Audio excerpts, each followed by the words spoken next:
Praise the lord. ప్రభువైన యేసు క్రీస్తు నామములో మీ అందరికీ ఉదయకాలపు శుభాలు తెలియజేయుచున్నాను. ఈరోజు దేవుడు మనకు అనుగ్రహిస్తున్న అతి శ్రేష్టమైన వాగ్దానము కీర్తనలు 1వ అధ్యాయము 3వ వచనాన్ని చదువుకుందాము. అతడు చేయునదంతయు సఫలమగును. ఈరోజు దేవుడు వాగ్దానం చేస్తున్నారు, మీరు చేసేదంతా కూడా సఫలం చేస్తానని చెప్పి. ఇంతకాలం అసాధ్యంగా ఉన్న కార్యాలన్నీ కూడా ఆయన సఫలం చేస్తానని చెప్పి వాగ్దానం చేస్తున్నారు. ఎప్పుడంటే దేవుని యొక్క వాక్యాన్ని మనం ధ్యానిస్తూ ఉన్నప్పుడు ఆ వాక్యం మన కార్యాన్ని ఏ రీతిగా సఫలం చేసుకోవాలో ఒక ఆలోచన, ఒక మార్గాన్ని చూపేదిగా దేవుని యొక్క వాక్యం ఉంది.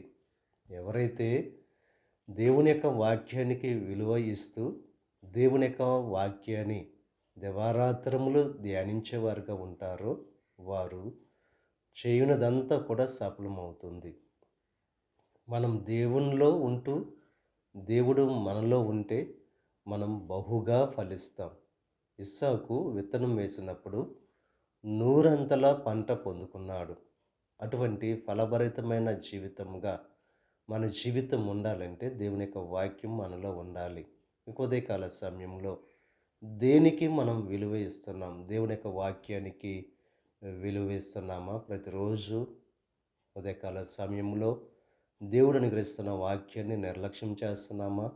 ఆ యొక్క వాక్యాన్ని ధ్యానిస్తూ ఆ వాక్యంలో ఉన్న అంతరార్థాన్ని గ్రహించుకుంటూ ఆ వాక్యం ఏ రీతిగా నడుచుకోమంటుందో ఆ రీతిగా నడుచుకుంటూ ఆ యొక్క వాక్యం ఏ మార్గమైతే మనకు చూపుతుందో ఆ మార్గాన్ని ఎప్పుడైతే అనుసరిస్తామో మన జీవితం అంతా కూడా సఫలం సాధించుకునేటట్లు ఆ వాక్యం చేస్తుంది. కనుక ఇక ఉదయకాల సమయంలో దేవుని యొక్క వాక్యానికి విలువ ఇచ్చేవారుగా ఉంటూ ఆ వాక్యాన్ని అనుసరించి జీవిస్తూ ఫలభరితమైన జీవితంగా మీ జీవితాన్ని చేసుకుంటూ ప్రతి కార్యాన్ని సఫలం చేసుకుంటూ సంతోషభరితమైన జీవితాన్ని జీవించవలసిందిగా ప్రభు పేరట మిమ్మల్ని కోరుచున్నాను. దేవుడు మిమ్మల్ని దీవించి ఆశీర్వదించి మీ కార్యాలన్నీ కూడా దేవుడు సఫలము చేయును గాక.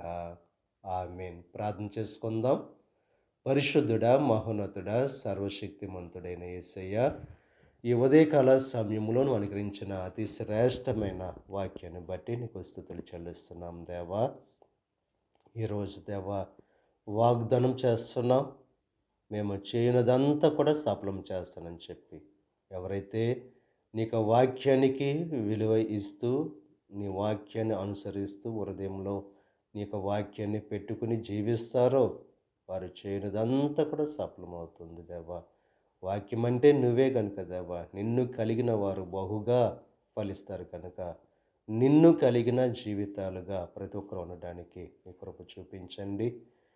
ఏ అసాధ్యమైన కార్యాలు వారి యొక్క జీవితాల్లో ఉన్నవో ఆ అసాధ్యమైన కార్యాలన్నీ కూడా దేవా ఈరోజు సఫలం చేసి వారు వారి యొక్క జీవితాల్లో పొందుకున్న ఆ యొక్క మేలులను బట్టి దేవా నేను మహింపరచుకుని నీకు సాక్షులుగా ఉండే భాగ్యాన్ని కలుగు చేయండి.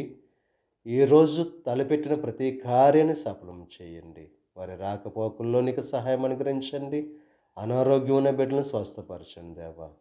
ఈ దిన ఆశీర్వాదాలు ప్రతి ఒక్కరి మీద మెండుగా కుమ్మరింపచేసి నీ దీవులతో నింపి నడిపించమని మా ప్రభువైన యేసు క్రీస్తు నామం పేరట వేడుకొనుచున్నాం తండ్రి. ఆమేన్. తండ్రి, కుమార, పరిశుద్ధాత్మ త్రియేక దేవుని యొక్క కృప సదాకాలం మనకు తోడై ఉండి దేవుని యొక్క దీవెనలు ఆశీర్వాదాలతో నింపి నడిపించును గాక. ఆమేన్.